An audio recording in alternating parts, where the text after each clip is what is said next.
such a curiosity ride. Mad Bricks webcast, where the human spirit flies.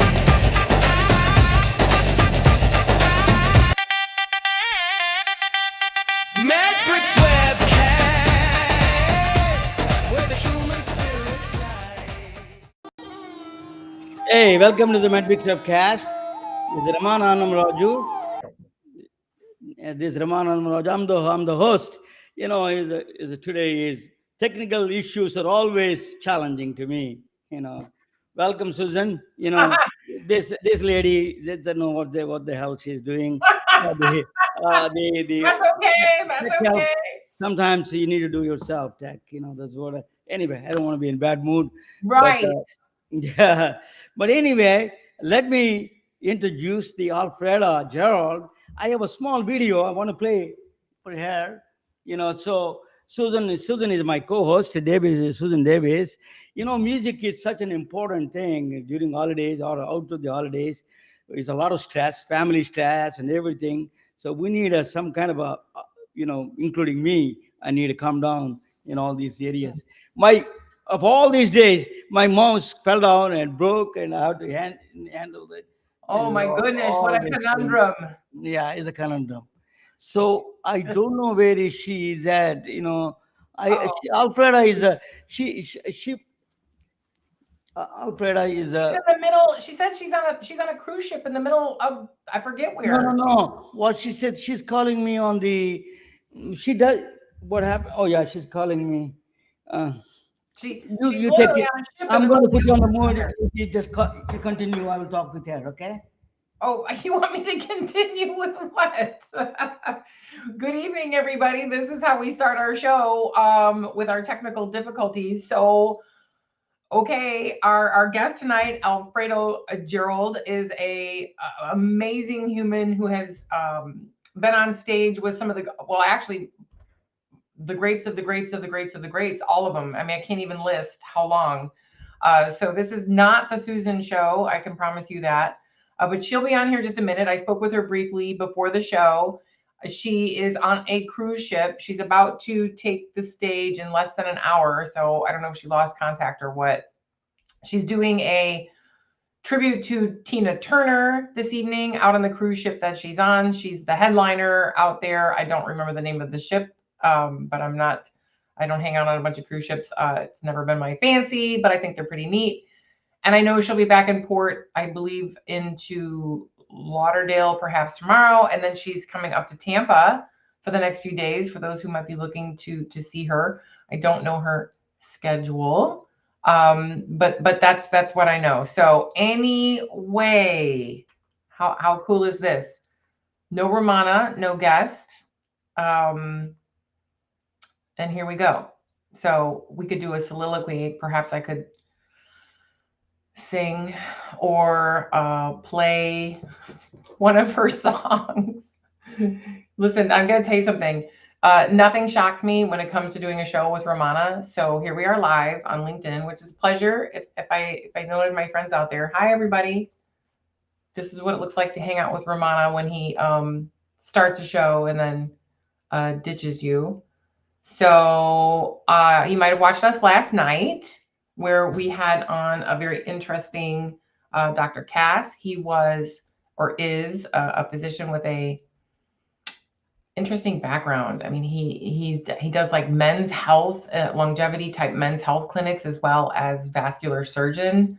And now he's in the SNF world.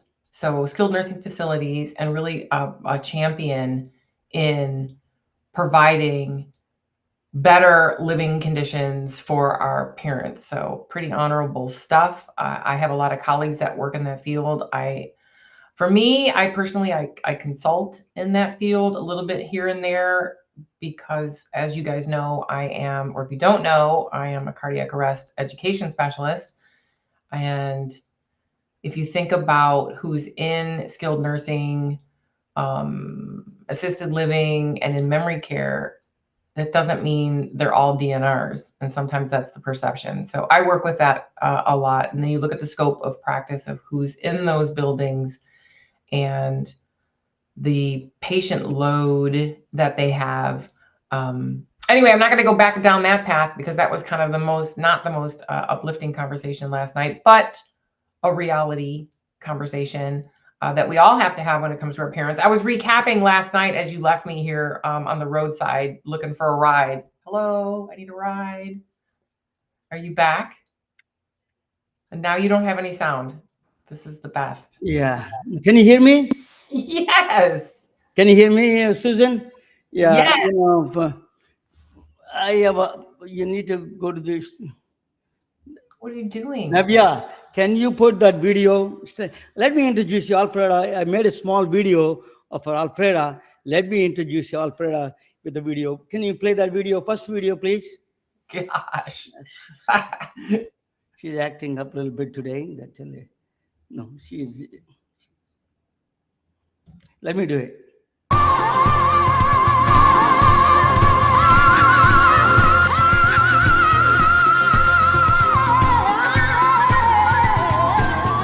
Alfreda Gerald, a voice that has lit up some of the most iconic stages in the world, joins us today. This is Ramana Anamraju, host of the Medbix webcast, and I'm truly honored to welcome an artist whose career spans continents, cultures, and musical legends. From global concert halls to historical world monuments, Alfreda's extraordinary journey has made her a powerhouse name in music. Born in Morganton, South North Carolina, Alfreda's rise has been nothing short of remarkable. She first captivated the world alongside the legendary Greek composer Yanni, performing in front of the majestic Taj Mahal, one of the seven wonders of the world. The only Western musical team ever granted permission to perform there with the clearance from India's Supreme Court. The performance was so historic, it was later showcased at UNESCO heritage sites, including the Forbidden City in China. But Alfreda's brilliance did not start there. She has performed with some of the world's greatest orchestras, the London Philharmonic, New York Philharmonic, and North Carolina Symphony, and has backed icons like Céline Dion, Elton John, Whitney Houston, and Atlanta's Michelle Malone.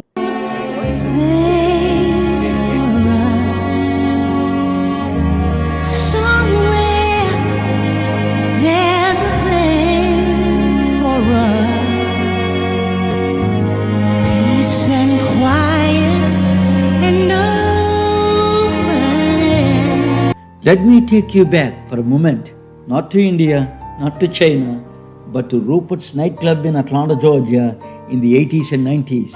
Our own Studio 54. You came out in the Saturday with that sad look upon your face. I should have made you change a lock and made you throw away the key. If I'd have known for just one moment, you'd have been back to bother me. I'm not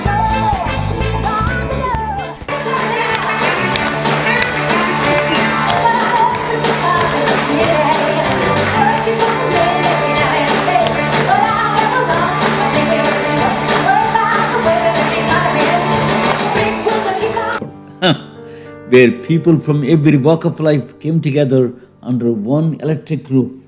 That's where I first heard Alfreda command the stage with a voice. Fast forward many decades to my Silicon Valley chapter, and I found myself at the beautiful Sarasota Historical Theatre watching another unforgettable performance by Alfreda Gerald, and realizing that Alfreda brings that same magic. So no matter the stage, no matter the city, no matter the era. Thank you, Alfreda, to be part of my own journey.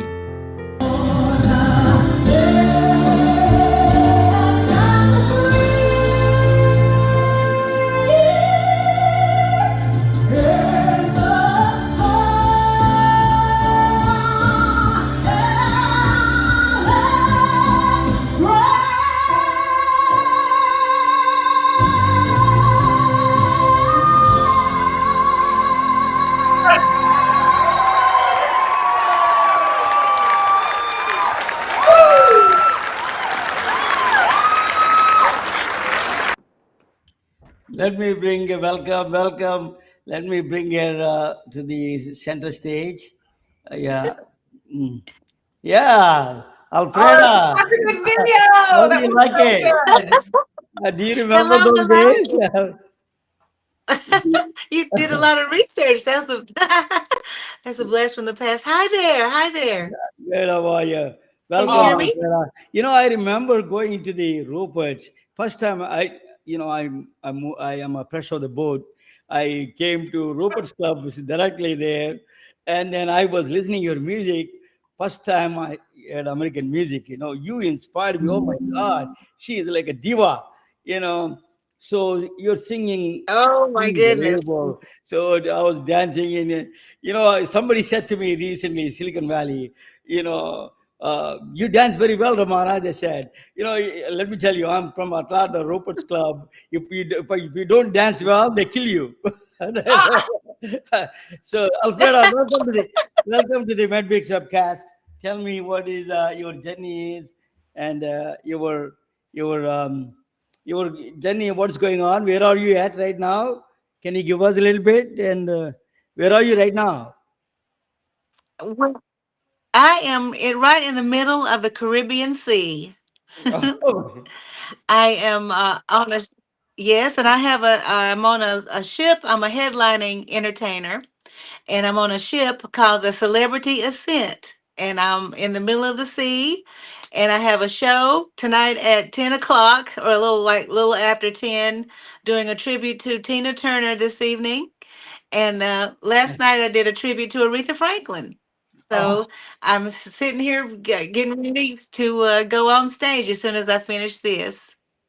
Alfreda, I saw you tell me a little bit about our history, the Rupert's Club, your history. I'm just a participant. I'm a spectator there. Probably you didn't notice me. I was one of those drunk guys in the floor. So tell me your the Rupert's Club, Jenny. How is Atlanta life is? Well, I remember you, of course, like it was yesterday, and we both were young then. And you did come, and I would see you all the time at Rupert's, and you and I became friends, and you would dance, and just we had a really fun time there at Rupert's. Um, that's that's where I got my start. Actually, the first time I was in a band was at the Rupert's nightclub. There's a big, huge 15-piece band with a string section and horns, and a really big venue and a platform for me to learn what I'm doing now. So it was a really, really great experience. I miss it actually. I wish I could go back and do that again. Don't you wish I we could go back to Rupert's? Rupert's, yeah. We don't I have want to go to Rupert's. I want to the club is no longer exists. Actually, it's go. gone, Boo. gone for good. I mean, gone for bad. We unfortunate. That There's a so the moment Alfreda left, Rupert's died. Yeah. After that, you moved to. Well, How did I you don't know find about the that. Yanni? You were touring with the Yanni that I told you, and that was the biggest big break for you, right? Touring with a Greek musician composer Yanni. Well, it was, and ironically, I got that gig from singing at Rupert's. There was a man, Yanni's manager, actually was from Atlanta and used to come to that nightclub. And Yanni decided he wanted to hire a vocalist between Shaka Khan and Aretha Franklin, who had not been signed to a record deal, though, because a recording artist would be a lot more expensive than me at the time. So, and I of course had the operatic background, and the man thought about me, and he approached me and he told me about Yanni, and I had never heard of Yanni at that time, but I did some research and found out that he had an orchestra, and my operatic experience would definitely be a good thing. So I made a tape. It was back in the day was it was a cassette tape back in that day, and I sent it in, and Yanni heard it, and he said, "This is the voice I'm looking for." And they flew me out to LA, and I auditioned for. It took about a whole week. It took me a week to audition, get that gig. So then I got it, and it was history. You know Wow. that I tell you After that, something that's interesting. how. You may not remember, Alfreda. I'll give it to you, Susan, in a second. Alfreda, you may not remember, but in the Pleasant Hill Road, there is an Indian restaurant. You were talking with the managers there. You know, I think Yanni manager. I was sitting next to you at the time. I mean, next table. I saw you there. Do you remember the restaurant called Pune or Puna restaurant on Pleasant Hill Road, in Atlanta, Georgia? You know, Duluth.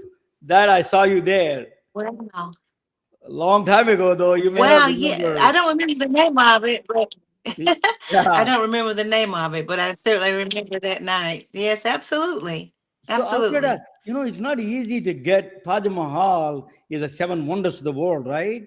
And they let you. Right. You may not know this, but they went to the Supreme Court to get a permission for Annie and your troupe to play in front of Taj Mahal because of the environmental problem and other things.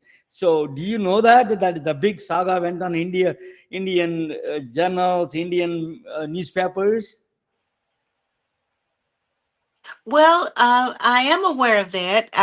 Not exactly the process, but he told us about how much trouble it was to get us over there. And it was a lot. And the whole process was a lot. Getting all of our gear there, and no one would, they would not allow motorized vehicles on the property of the Taj Mahal. So they had to, the U.S. Army came and built a bridge across the Ganges River, whatever that river is at the Taj, to bring our gear over there. Mm. But it had to come by camel. They Oh wouldn't my allow God! any Yeah, motorized vehicle. interesting. So we chartered a 747 to bring all of that gear. So it literally took a month to get the gear over to the Taj and set it up. So it was a huge process, but it was very successful in the end. Yeah, still now you're the only one. Go ahead, Susan. If you ever, yeah, I then do. I will Okay. ask. Yeah, Yes, go ahead. thank you for a second. Give me a second here. So listen, Alfreda, I listening to you saying Yes. goosebumps, goosebumps, goosebumps. What a powerful, powerful, powerful woman, powerful voice. My question to you is, did you always know that you were going to be a singer and that this you just had to get this? I mean, was singing the way to get this energy out to the world? Was this something you wanted to do since you were little? And did they ever try to have you contain it and say this is too much? It's you, Alfreda, like keep it back, girl. How about you just pull it back just a little bit? And then all of a sudden one day you're like, no more, watch out. And you just let her rip. And then look what you did. So lots of questions, but tell me about your energy and your path. Those are really good questions, actually. No, and in the beginning, I actually wanted to be a nurse. That was my passion, but I did. But at a very, very young age, my mother was the choir director for a big choir in North Carolina. And one day, every month, it was a mass choir would all come together, and she was the choir director of it. And so at home, and now she says I was three. She distinctly remembered I was 3 years old, and she would learn the music for the choir, then I would listen to her learning. I could sing it because I heard her sing it, and I could sing it very well. And truthfully, I don't ever remember not being able to sing. So one day we were at church and the choir was singing, and she said, "We have a guest vocalist to come up and sing with us." And I'm looking around, who is it? And she said, "Alfreda Gerald is coming up to sing." And I was just a child. So I went up there and I took the mic and brought the house down in ovation. And that's just where it began. So my parents then channeled me toward music because I was not that good in math. So my dad says, "Nope, nursing is not for you. You are a singer." So that's how that happened. But my voice has always been very big. I've always had a big, mature voice. And yes, at some point before I learned to control it, I was reprimanded for singing too loud and too much and too high. But of course, through the years and proper coaching, I learned to control it. It's still enormous, and I have to still control it. But it's just something I've learned to do through coaching. so exciting to have enormous energy and have to rein it in and cultivate it and sculpt I it so do. that you can your reach then will be as even more effective with that coaching. So I think that kind of translates to almost any specialty, right? If you're a big energy, it always needs mentoring so you can be more effective. So the ripple effect, I can't even imagine your voice at the Taj Mahal. What was the acoustics like? Wow. Amazing. That, well, we did. I'm sorry. Did you talk, I Ramona? say amazing. I'm I heard talking. that music. Oh Um, my God. Yeah. well, we did it outside. It was an outdoor concert, so we didn't have a lot of acoustics. We used the microphones, of course, and speakers.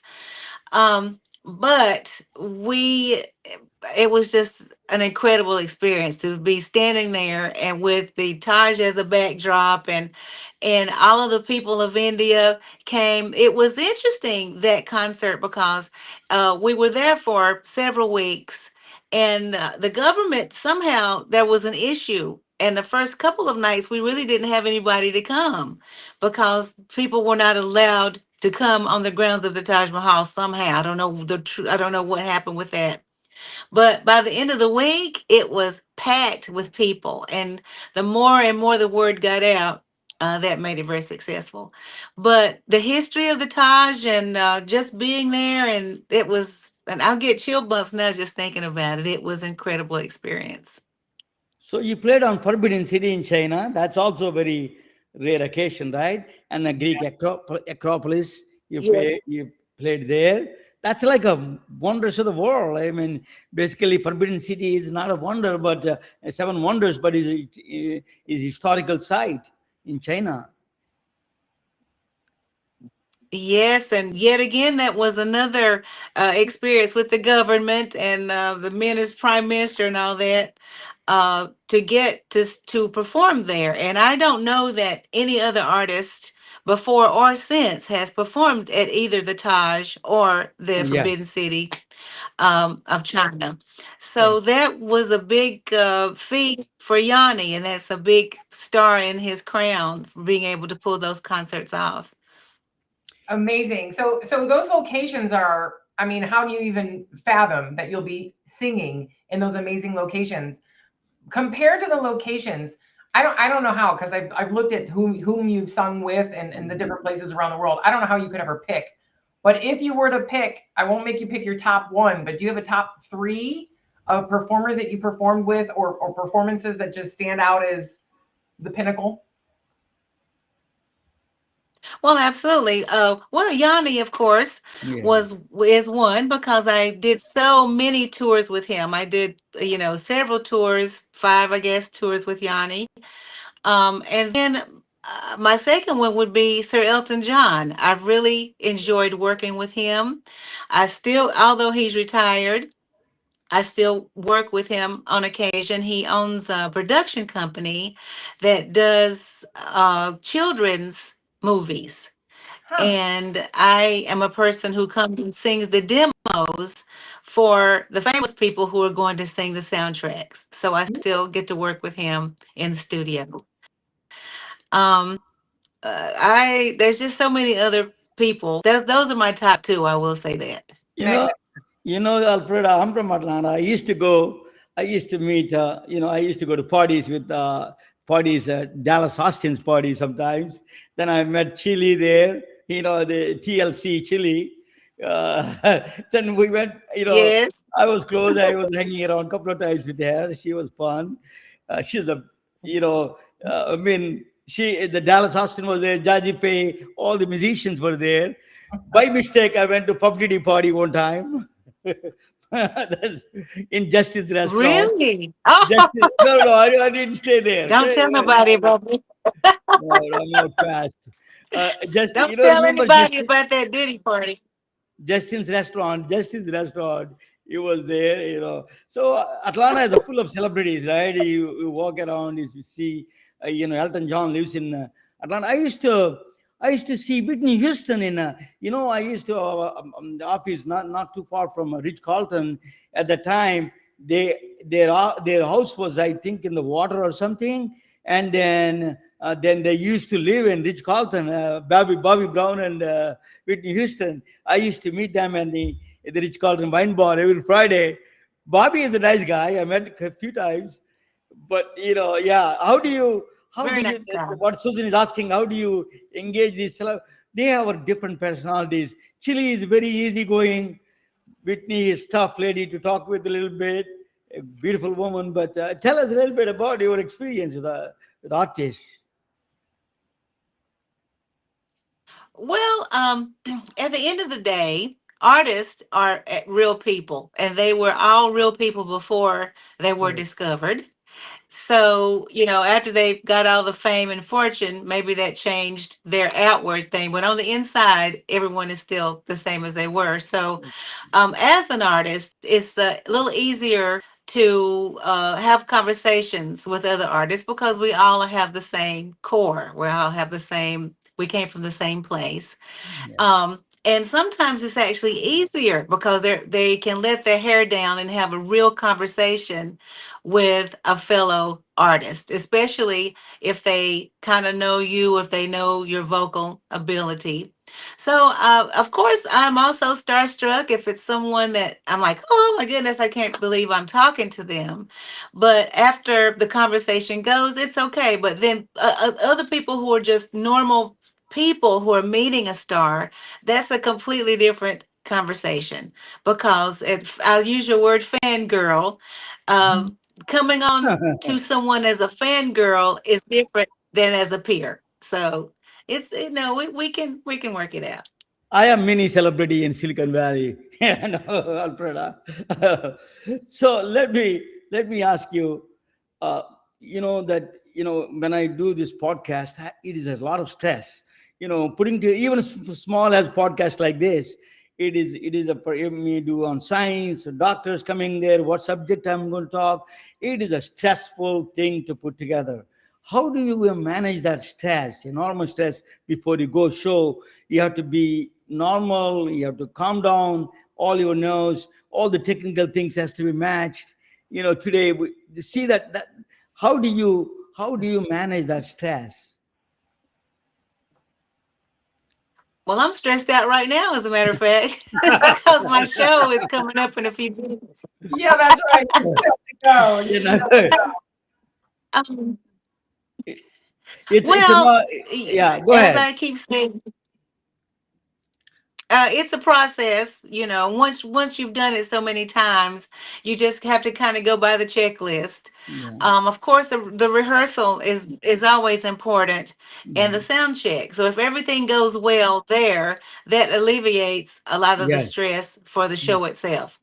right, But if the sound check is messed up and all that, then that it gives more stress. yeah, So you have to surround yourself with people who you trust and who know the drill and can work it out. So that alleviates a lot of the stress, but it is stressful. And tonight's show, without a doubt, is also stressful. Got a new band. Everything about this show is new tonight. I'm out of my comfort zone. So that's a good question, but it just comes with experience, as you guys know. Once you've done, no, you know what's going to happen with the podcast. You can mm, bring everybody in 20 minutes or so beforehand and test the audio. But if you just started cold without any of that, it would be very stressful. So it's just a process and organization. yeah, Yeah, absolutely. and I know. So you mentioned your checklist because it is, and then you get in your comfort zone. You're out of your comfort zone tonight, so you have your checklist, but sometimes that checklist needs to be revised. I mean, like check hair, makeup, done. Check like 30 minutes, 45 minutes prior. Like you'd have your list. Have I done? Have I done whatever you're going to do to get your pregame on? I mean, everyone has. Do you have a specific pregame that you do? And by the way, I know that your pregame starts now. So Yeah. I don't want to get wrong. uh, Well, yes, I do, as a matter of fact. Well, hair and makeup, I decide the night before what I'm going to wear, and I make sure everything is all set throughout the day. Do I need to take it to the tailor? All of that. Um, but then I'm in and out of different climates literally every week.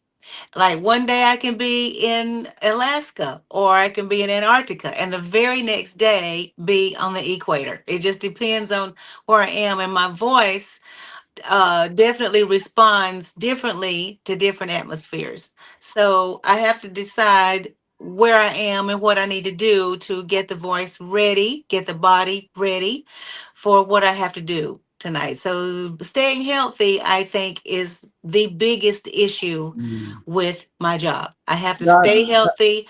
I Go ahead. that is my follow-up question. Actually, she's a nurse, so she can tell you much more, can better ask questions. How do you manage it? I know you for 40 years, but still you have the same voice. And then how do you manage your voice is your instrument, right? So how do you manage that Yes. health? What kind of food do you eat before go to the, do you eat any special kind of food or a drink or tequilas? What works actually? Well, first of all, I don't see how you could have known me 40 years. I'm only 35 years old, so I Yeah, don't know how yeah, that worked out. yeah, Yeah, yeah. I was thinking the same But thing. Yeah. I agree. so I was baby there. well, yes, oh yes. I do eat a certain thing right now. It's kind of like I'm like an athlete. Usually eat a big bowl of pasta before my gig because somehow it gives me energy and it keeps me full and really burns like jet fuel. A lot of people, do high protein. I do, for the most part, do a high protein or a keto or low carb lifestyle. But for my show nights, I do the pasta thing. um, I breathe steam. I go to the steam room. A lot of times, moisture is very important, especially in the Amazon or places that are ultra dry. Um, it depends on how long I'm singing. I do a few things that to the medical community would be taboo. You wouldn't Mhm. like it, but No, I that have a little package of steroids that I We don't like take. the medical I'm community, so sorry. that's okay. I'm just kidding. No, no, no. Carry on. I'm sorry. Steroids, did you say? I do. I have a little pack of steroids, a 5 milligram that I do if I have a ton of inflammation. Um, a, Smoke is a cigarette smoke is a terrible thing for me. And in Europe, especially, they smoke constantly. So I have a lot of drainage and mucus and stuff all the time, which irritates my vocal cords and causes inflammation. So I take a steroid sometimes to take the inflammation away, and that really helps me. Um, I have a lot of different things that I do. I eat potato chips, believe it or not. Lay's potato chips is a wonderful way to clean off all of the mucus and stuff from your vocal cords. A warm Coca Cola does the same thing. The acidity in it and the sugar in the syrup of the Coca Cola generates saliva, and that keeps the voice moist throughout the evening because you've got the sugar. And that's not a good thing to do, but in an emergency, I do that. I also go run on the treadmill if I cannot warm up or if I'm really tired.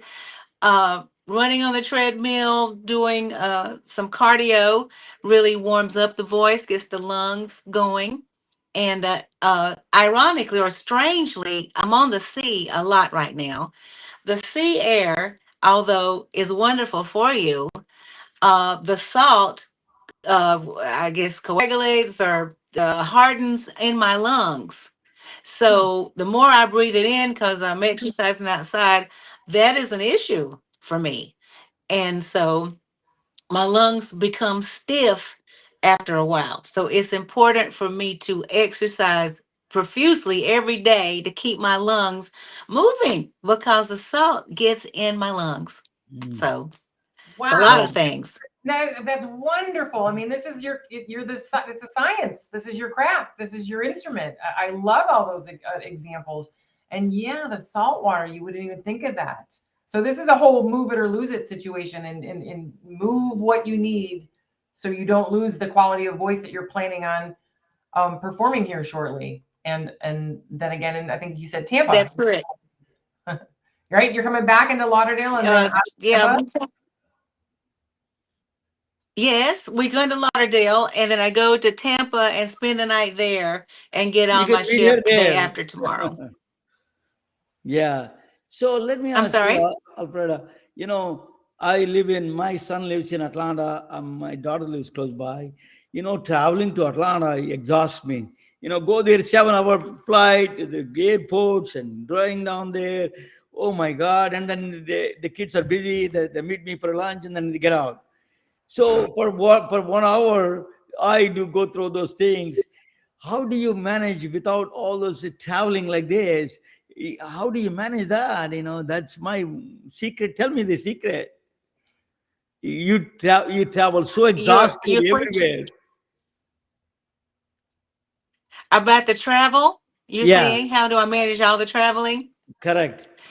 Well, there's a method to my madness, I say. First of all, I mean, there is a lot of travel, and traveling first class, and people say a diva, but that is a big deal because uh, the stress of traveling is actually it is very it makes me exhausted. So to be able to go straight from the car and have someone meet me at the curb, walk me through and go all the way to the lounge and then to straight to a first class seat is a lot easier than everything else. So that's very important to me to be able to travel comfortably. Um and I take 5 hour energy. That's a big deal for me. And I just take a sip and that gets me through. I do my coffee in the morning.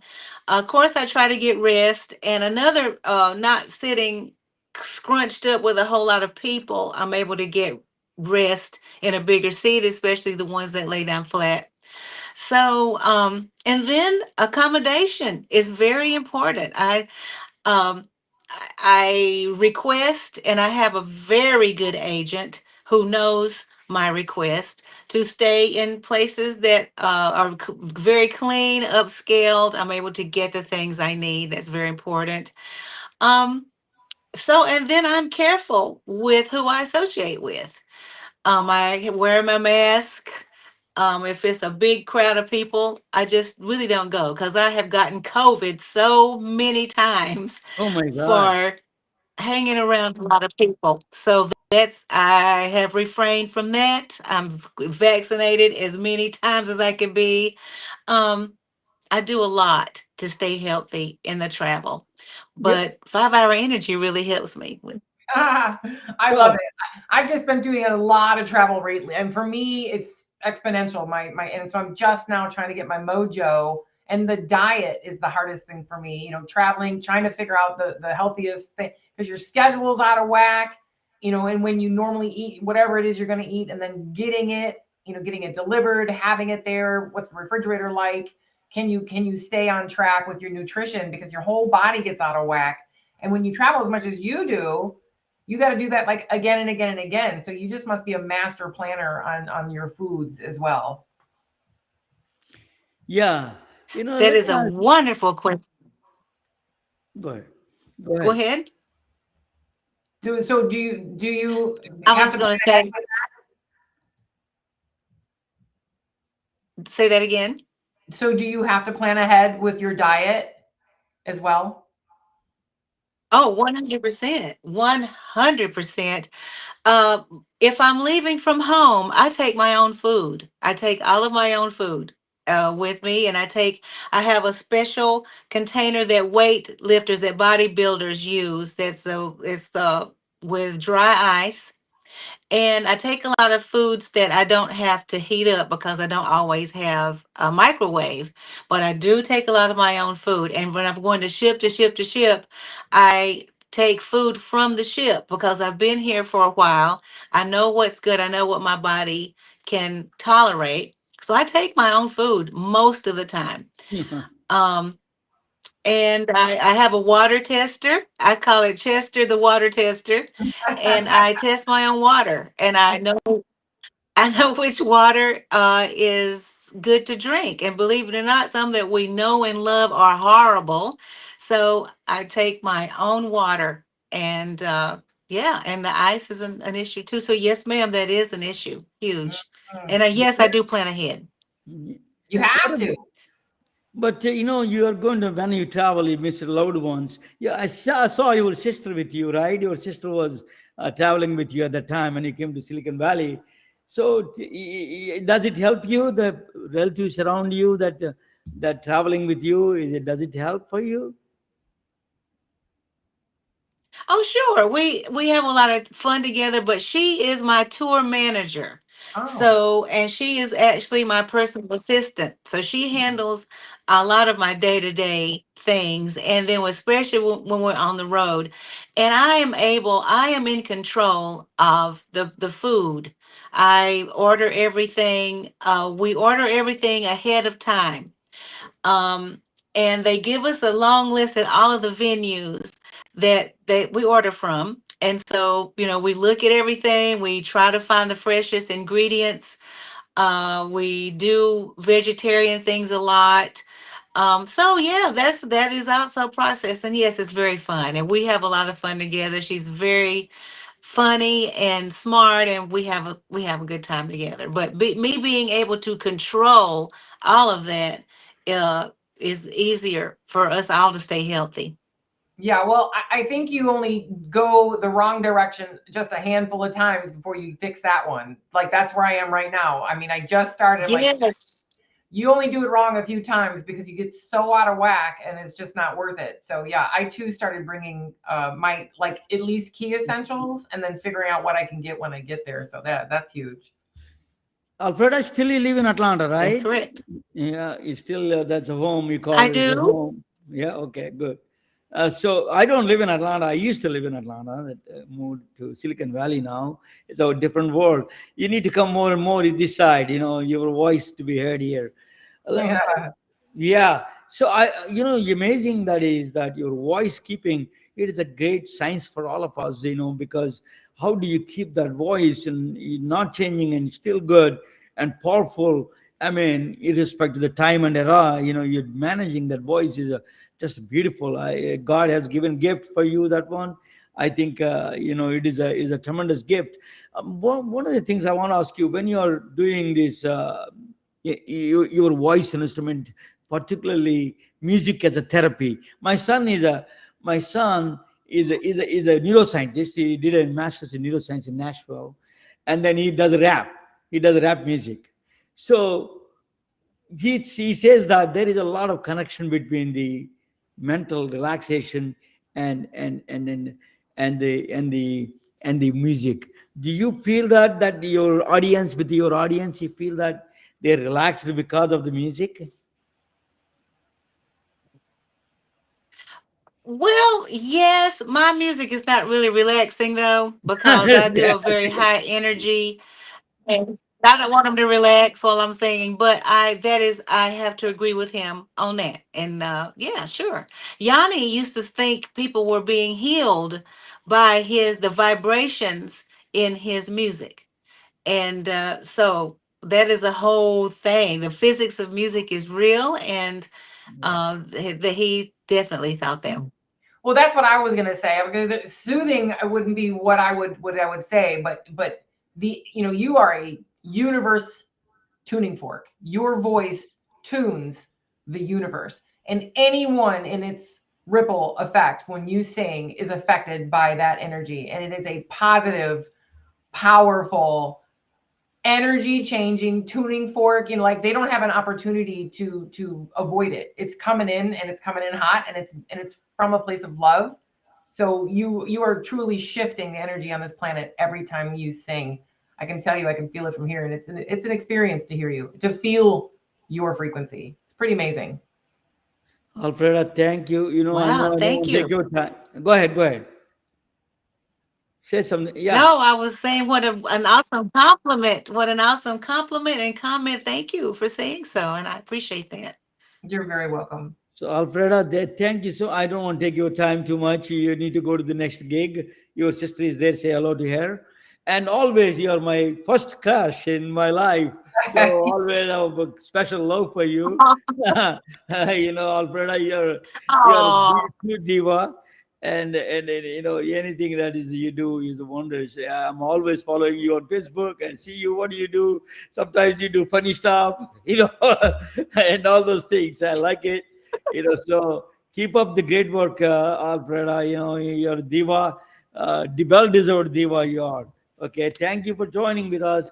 And let Susan say anything that you want to say, final words, and then Yeah, we'll give the I, Alfreda. I do. There was something that I read this morning, and it might be kind of a large final thought, but when it comes to women, for a million years, there's an archetype that was like, it goes maiden, mother, and crone. And that was kind of like it in the female life since like the beginning of time. And there's some new concepts that says maiden, mother, sovereign woman, and then queen. And I'm thinking like, I kind of like how that feels. So I feel your sovereign woman and I feel your queen. And I don't know what you think about that, but there's a time in life after motherhood that we have an opportunity to be that tuning fork in the universe. And so I just wanted to say sovereign woman / queen, new friend of mine. I see you and I appreciate you. I love what you do. wow. Wow. So very poignant. And I agree with that. And I love the way that sounds as well. And you are also mine. And I'm your fangirl now. So I appreciate this opportunity so much. This has been really fun. And thank you so much, Ramona. I'm very proud of you. Thank And you. you are doing great things and have done great things throughout our lifetime. And I really appreciate you calling me up and you guys. It's so much fun. So come on out to the sea. Let's go and have a cruise together. Yes. Have an Very amazing good. All of us. show. Have an amazing show. It'll all come together perfectly. Yeah.